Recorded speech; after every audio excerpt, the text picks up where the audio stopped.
Ну, что ты, братолец Дмитрий Миловидов Зиминску, поздравляю тебя с днем народження.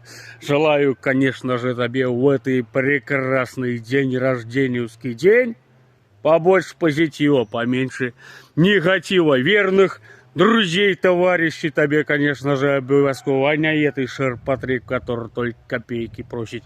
Здоровья крепко, чтоб было як коня умеренно. Бери эту жизнь за узду и топи до талого, всегда добивайся своих целей. По карьерной лестнице только вперед, только вперед. Не оглядывайся николи назад, чтоб по головам шел там. Конечно же, счастья, успеха, процветания, благополучия, уюта, тепла, очага, чтоб тебя любили, чтоб бейбочки водились. Ну а як? Без бейбочек в этой жизни никуды. Так что, братулецы, там, если что, даже если кто-то есть, можно куда-то калита и сходить, сам понимаешь, в какую сторону. Конечно же, что сегодня надо робить? Сегодня надо накрывать поляну, так сошлись звезды, что субботка.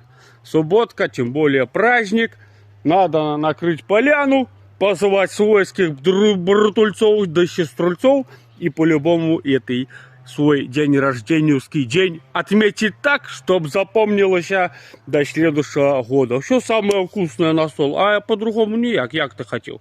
Сальце, мясце, подрезочка, марципанчики, помидорчики. Ну что, сейчас кабачковый сезон еще не закрыт. Можно вообще ладок с кабачков на это нажарю. Главное, чтобы было пойло. А без пойла никуда. Сам понимаешь, день рождения надо отмечать и полакшировать. Про перженый диван, конечно же, не забывай. У меня все время работать на этого дядю. Надо калита и полежать, полакшировать, отдохнуть. У него день рождения отметишь.